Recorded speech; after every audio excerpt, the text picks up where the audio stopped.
you so much, Jollibee, sa regalo.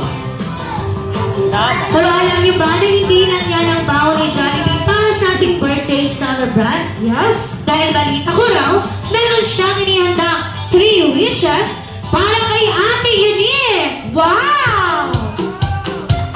Alright, so for your first wish, Jollibee, si Ate Unique ay patuloy na lalaking matalino at malakas!